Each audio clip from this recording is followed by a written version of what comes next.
Hi, I'm Tauni from Utah's Hogle Zoo, and today we're going to talk about African lions.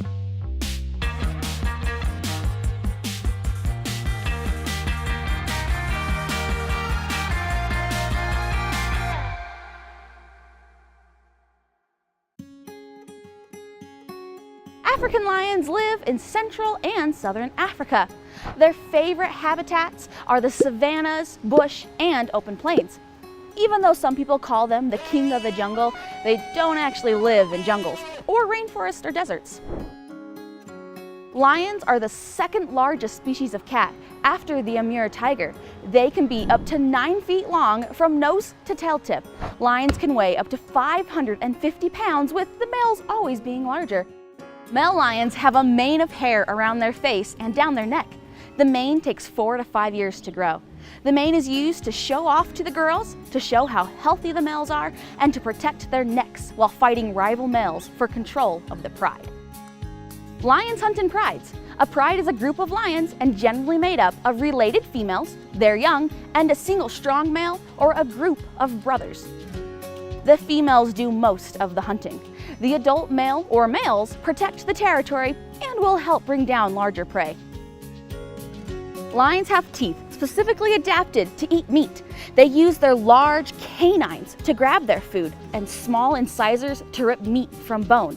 Their molars back here, they're not flat like yours and mine, but they're sharp. They're used for cutting, not chewing. Lions and other cats don't chew their food. They just cut their meat into chunks and swallow them down. Lions are obligate carnivores. This means that they only eat meat. Lions generally hunt at night. They will hunt anything they can take down, including zebra, young giraffe, ostrich, and antelope. The pride hunts every 2 to 3 days. After a large meal, the pride may spend as many as 20 hours every day resting. A lion's roar can be heard up to 5 miles away. They usually roar at sundown and after a successful hunt.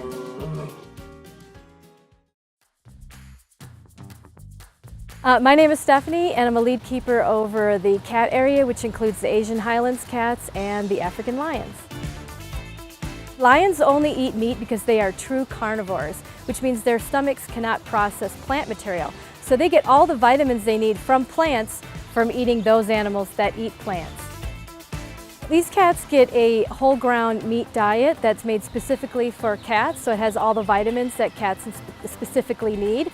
And they get a different amount depending on their body size. Like the large adult males get about 9 to 10 pounds a day, and then the younger males get about 5 to 6 pounds a day. The females about the same. So it changes as they grow and also seasonally, if they need more diet in the summer or winter and vice versa.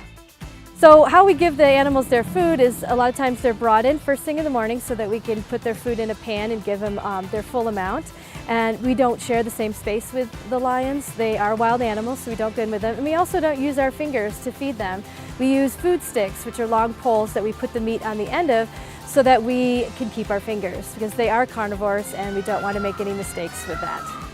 We do enrichment for all of the animals here at the zoo, and with the cats we have different categories. So we'll put meatballs or chunks of meat or bones in boxes or in plastic devices called puzzle feeders, and they have to work really hard to get their food just like they would have to in the wild.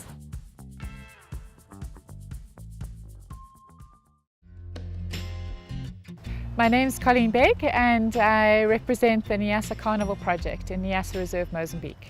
We do conservation, which really involves education and outreach, directly mitigating the threats to lions, and then working with the local communities to make them a partner with us in conservation. Niassa National Reserve is the largest wilderness area left in Mozambique and one of the most important left in Africa. But what's interesting, and compared to a lot of places in the US, is that there are 40,000 people living inside the protected area. And so we have to find ways to work with the communities so that we can do conservation together. Lions are in terrible trouble across Africa. There are only 20,000 lions left. They are extinct in more than 20 countries, and they've lost more than 92% of their range. That's a huge decrease. Niassa Reserve has 800 to 1,000 lions. We're not sure exactly how many, because it's very difficult to count over an area that's that big. And it's one of only 6 populations of more than 1,000 lions left.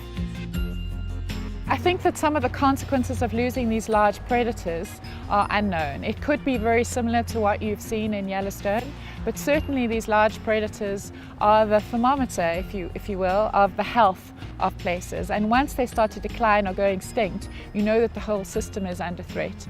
So we not only lose lions, we probably lose all the animals underneath. It's a symbol of what's happening to all our wildlife and wilderness places.